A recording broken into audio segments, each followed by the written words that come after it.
Hey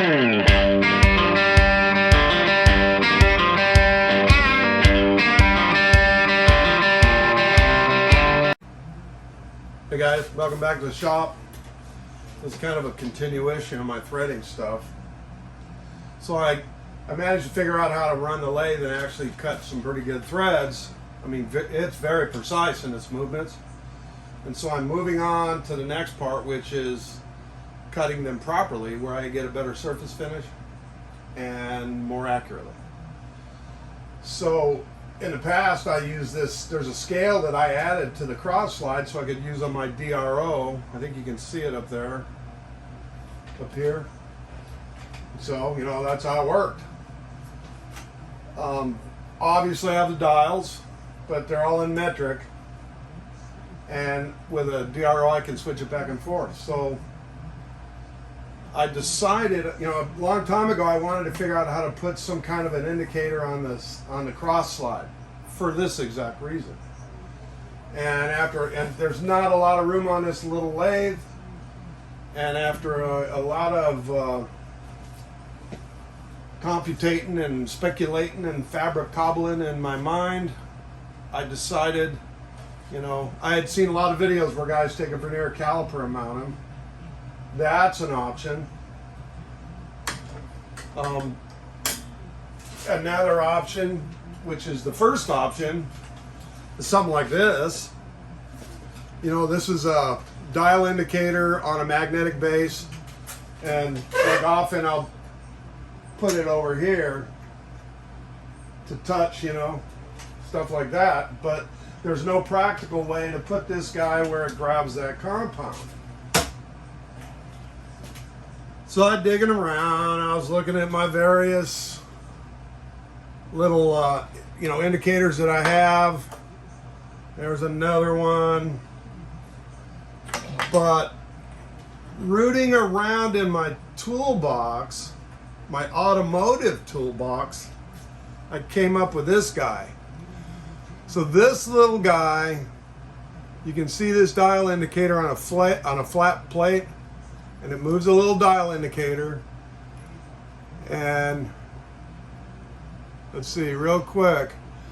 This is 0.01 millimeters to 5 millimeters. So 5 millimeters is pretty good range to do threads. It was mounted in this, get a close up if you can see it, Fenwick. It's got my name scrawled on it. This dial indicator is about 40 years old, and it is for setting the throttle position of a V6 gasoline. It's actually a Volvo engine, 6-cylinder Volvo engine.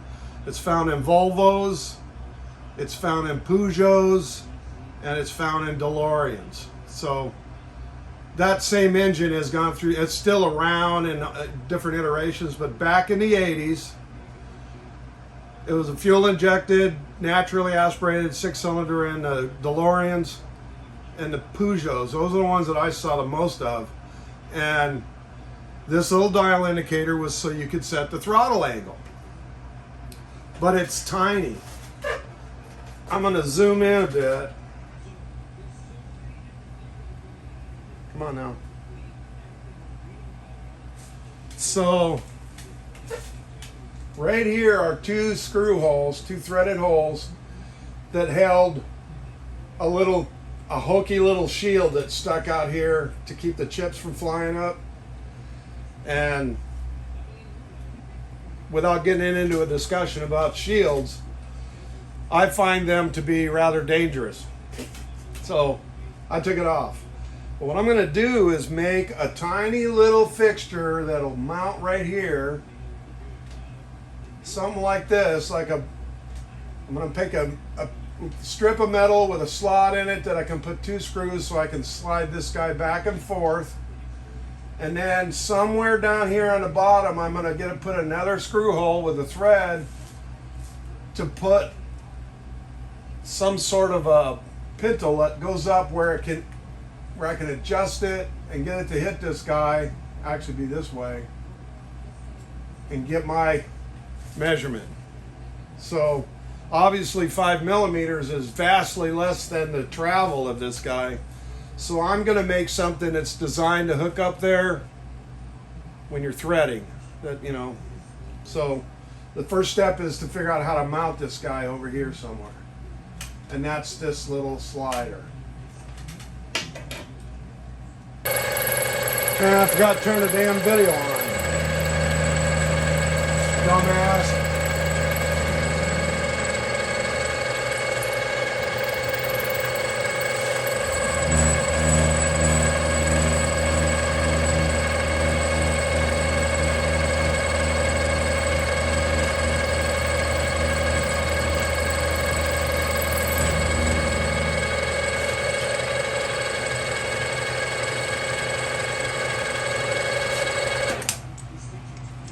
Sucker's real close to my parallels.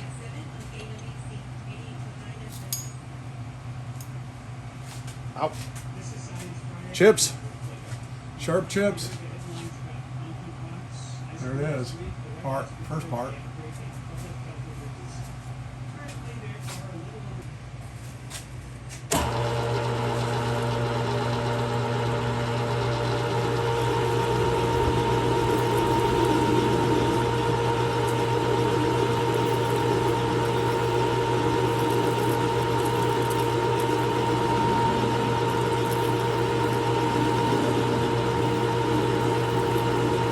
I'm feeding this by hand, by the way. When it's set for threading, everything's a little fast.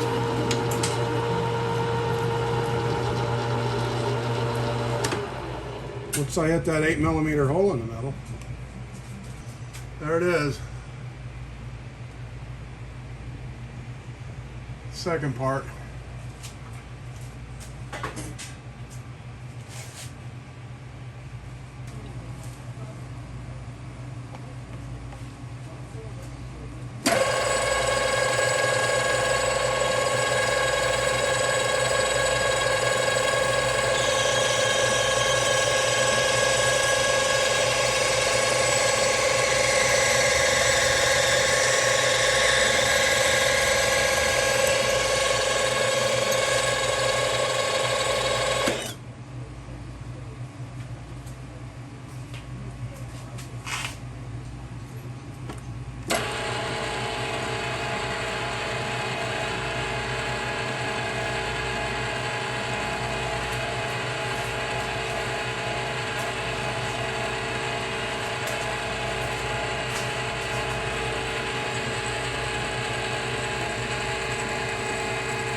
Got some deburring to do, but a little ugly. Well, there it is. Tiny little chip. That's what I get. Coming out.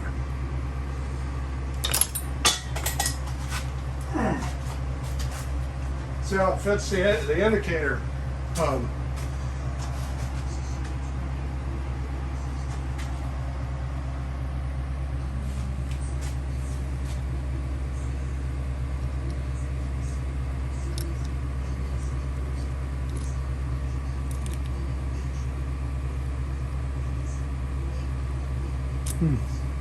Oh yeah, Seems to be a little burr in there.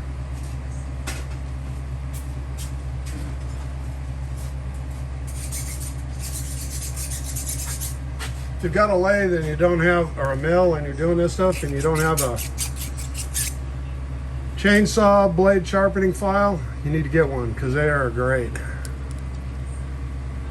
Let's see.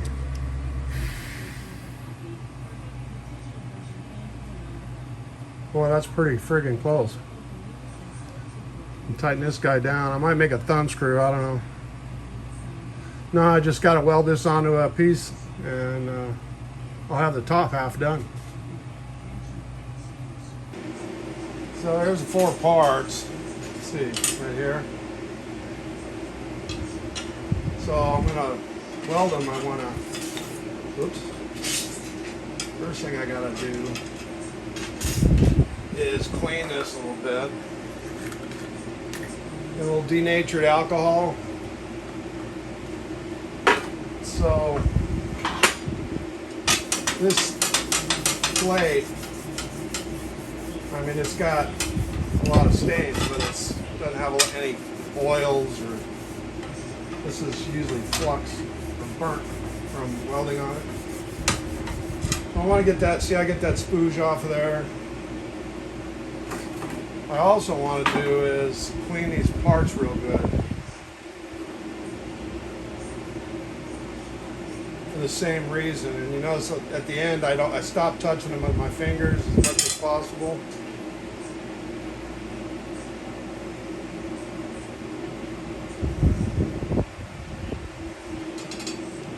Don't you roll away.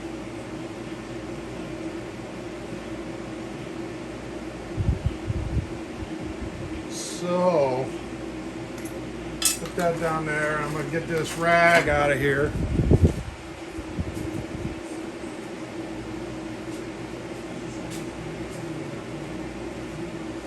And then, he said. So this one's going to be the next step. First one I got to do,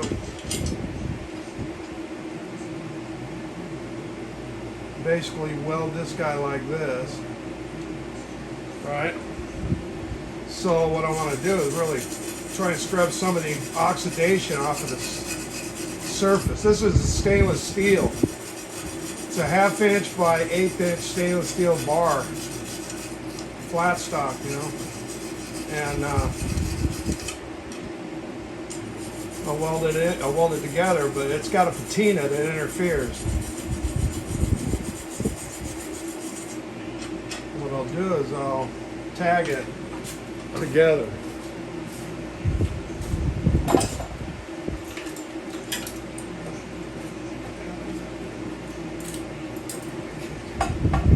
So bring in some TIG,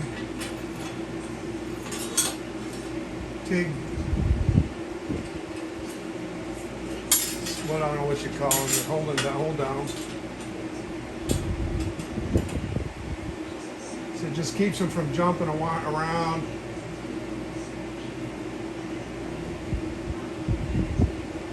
So I've set it up, get my torch. For me, I'll probably come in.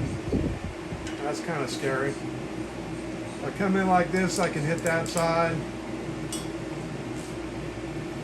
I can come in and hit right here. That might work. Once I get it tagged together, I can pull these little holders off so I can get at it. But first of all, I want to chamfer it a little bit along one edge there. Yep. Stand by.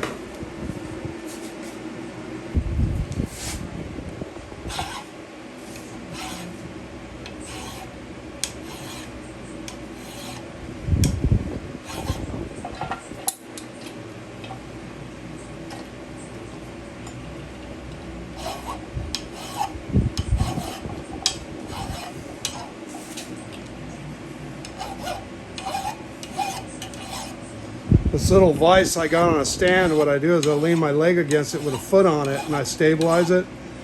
I can drag it anywhere I want in the shop to do little stuff like this. If it's real big stuff, or you know, it has to be really tight, then I'll get up there and use the big vise, the Wilton.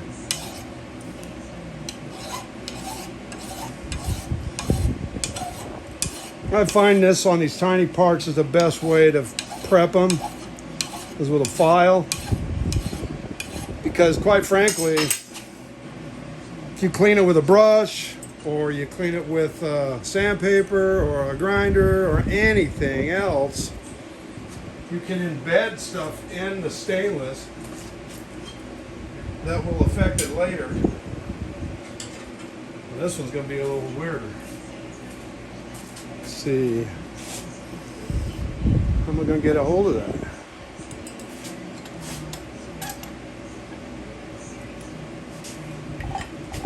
This one I need to do it right here.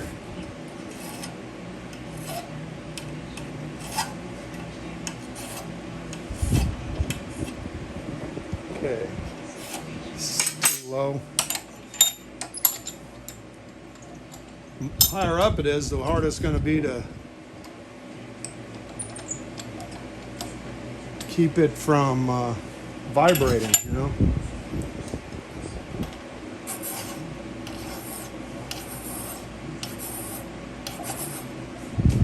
I think that'll work.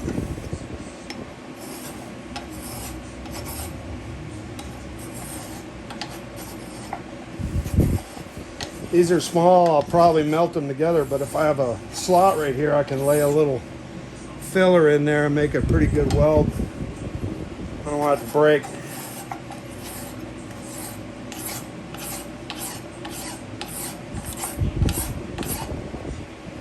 Oh, that looks pretty good.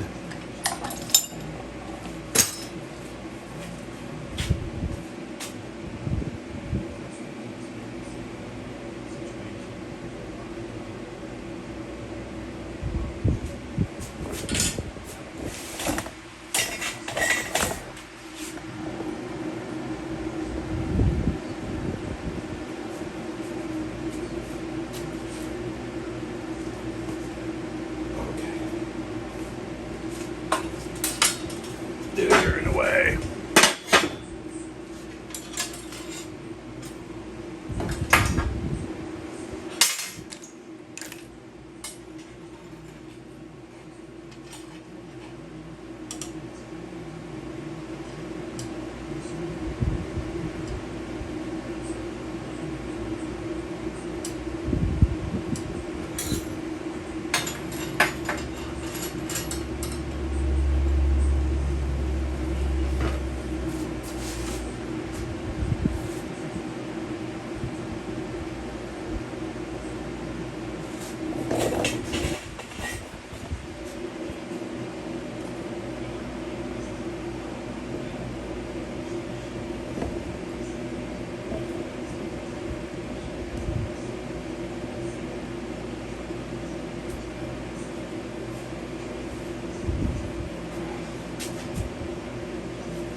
Alrighty then. Where's my head? Where's my head? Oh, it's on my head. Looking around for my helmet, it's on my head. Oh, good Lord. Okay, let's see. Get in here. I can.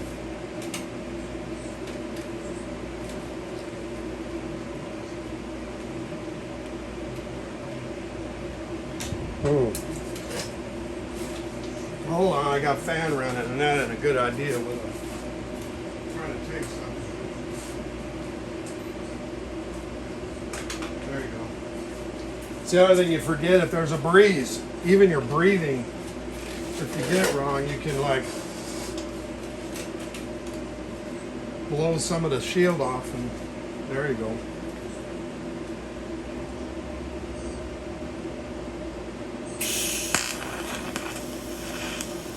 Well, that was ugly.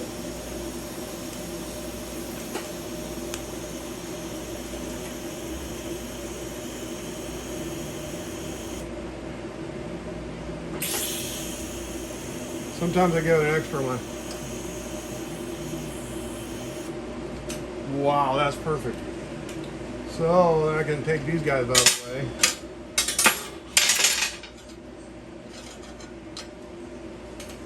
Let's see. Over here. Might be easier to see from the camera. It's not like I got a bunch of helpers, you know, that point the camera for me.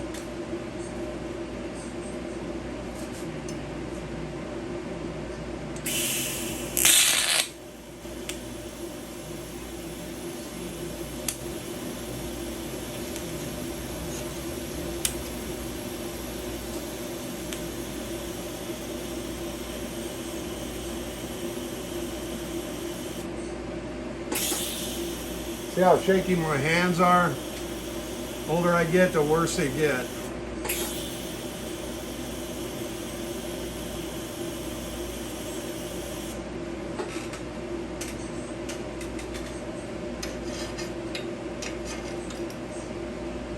Oh, very nice. Let it cool off on its own. I gotta figure out how to set it up to weld this little guy right in the middle on the end of that tab, you know. Ouch! Yeah, that was dumb. It's got to be something like this. Done looking at it. Isn't that what you say when you pick something up that's too hot? You just drop and say, I'm done looking at it.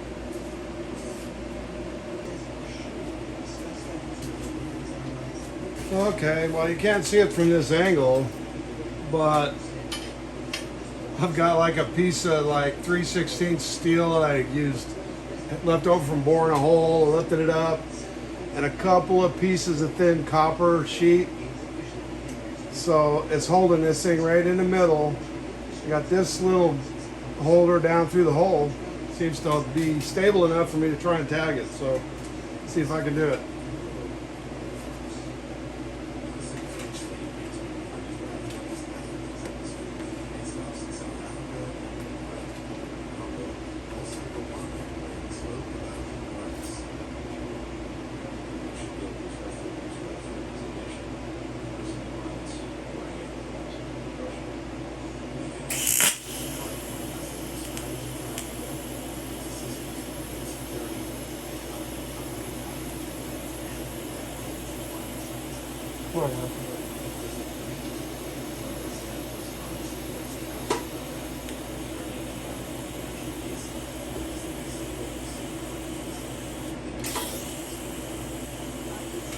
I got a precarious little tack on there. I'm hoping it's going to do it. Let's see.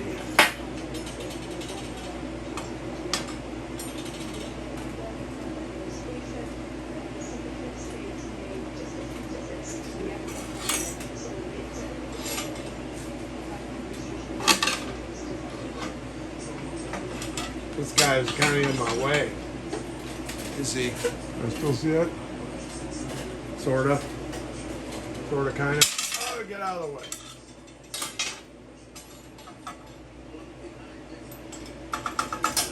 Well, that's hooked up in there. Hold on.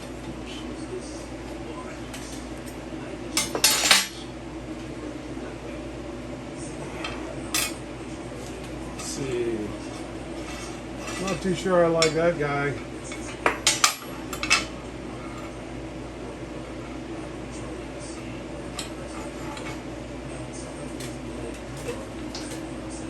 Oh, that's nice. That's a nice position.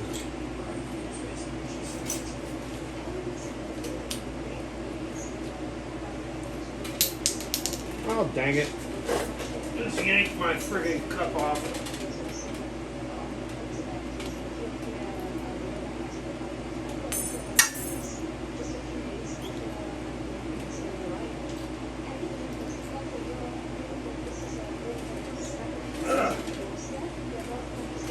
Yeah.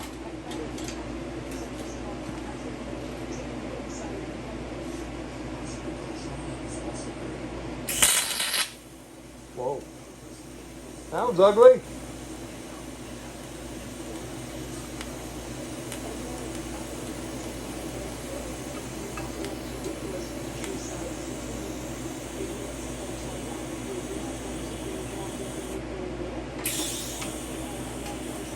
Damn, are my hands shaky today.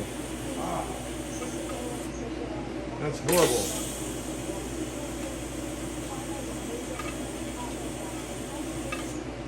Okay. One more bit.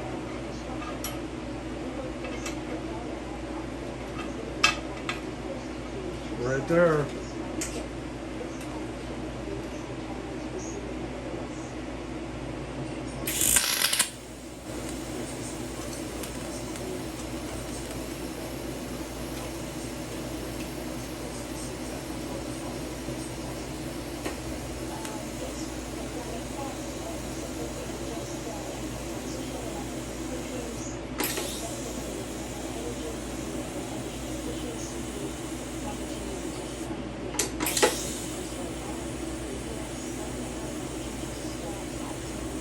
Makes it easier to polish if I keep the oxidation to a minimum with the argon. It's worth throwing some at it. This little part got pretty hot. Okay, see what it looks like. Nice. Okay, next is polishing and cleaning it up and making it pretty, right? You always want to make it pretty if you're going to make a tool. Okay, so I got this guy made. It mounts on the compound just perfectly the way I wanted. But then I got to get, so let me go over here. I think it's going to screw on right here. There's two threaded holes here, but they're also on the top side. So I need to attach to the base to make a stationary position for that indicator to hit as it moves back and forth. So just to be clear, I'm completely happy with drilling a hole in something and putting threads in it. It's just that I'm kind of lazy. So instead, there's a bolt right here, and this is not going to be a permanently attached thing, comes on and off. If I'm threading, I'm liable to be adjusting this anyway. So I decided to use that bolt to hold it. So I need to make a plate that sits here with an upright with some sort of a screw adjustment that I can position right where I want that indicator to touch. Does that make sense? But anyway, so I grabbed a piece of 2-inch tape, taped it down here. I took a little tiny hammer, ball peen, and made a hole so it went over the nut or the end of the screw. Punched out the edge. This little guy. In case you don't know, if you're not seasick because I'm swinging around, you just tap around here and it'll cut the tape right off. Make a perfect little stencil. And there it sits in that piece of, I think it's 3mm stainless. So that will bolt down. But what I also want to do is make an extension out here that I can bend straight up and have a hole in the end with like a rib nut and a bolt that I can screw through, or a screw I can screw through there to touch the tip of the indicator. That's the plan. All right, stand by. Okay, and here it is. As you can see, it's just a piece of stainless steel. I bent it up. I got it wide enough so that that tip hits right at the edge. I can tighten this and adjust this. And of course I can slide it back and forth here. But right now, it's right where I want it to be. See? It's just touching. Right there. So I can set this guy to 0. There's 10,000 or 10. That's a millimeter, right? Yeah. Because this little guy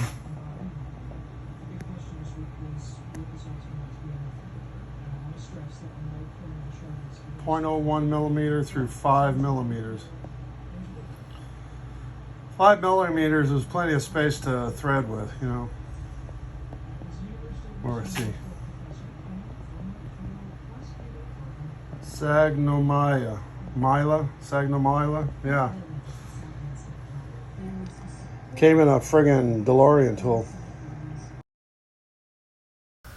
Okay guys, what you can see here is that my plan for an adjustment at the end was rendered moot because I already had an adjustment by the 2 screws. When I bent that piece of metal and put it on there to see where to put something, I realized I don't need an adjustment. It's perfect just the way it is. Keep it simple, stupid.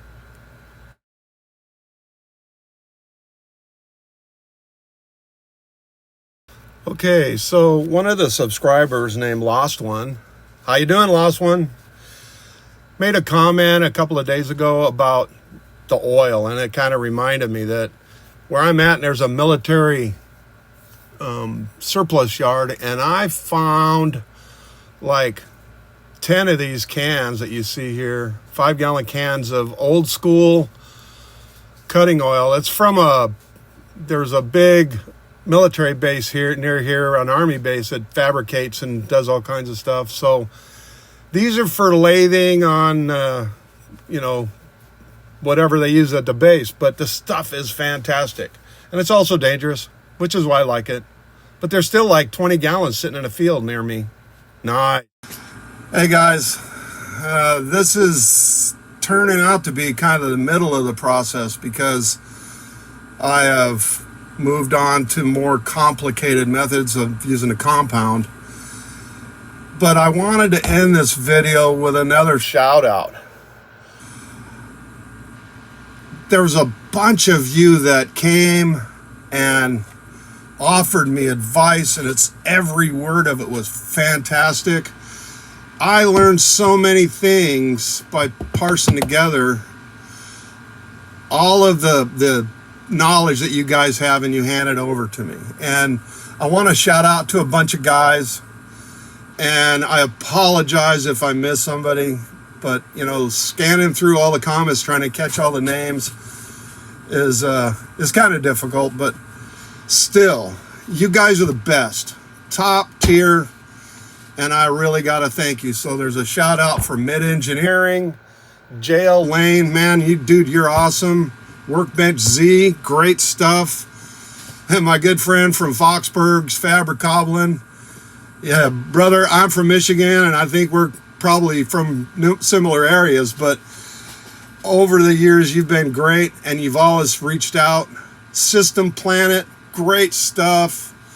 And finally, Lost One, who reminded me to tell everybody about this stash of pretty decent cutting fluid sitting in a salvage yard. So if you can get down to Yuma, I could probably get you a 5-gallon bottle of this stuff, but shipping it might be insane because it's like hazardous. So in any event, fantastic. Looking forward to the next video. I'm going to start working on threading with the compound, and then I'll probably flip and see what kind of metric stuff I can do. So final word, fantastic guys. I can't tell you how much I appreciate it. If you like what I do, tell me, like, subscribe. If you don't like what I do, tell me. You know, we never know we're screwing up half the time until somebody points it out. And you have to be able to accept that criticism as what it's offered. Someone trying to help. So thanks for helping me, guys. It's been fantastic. Looking forward to more in the future. Fantastic.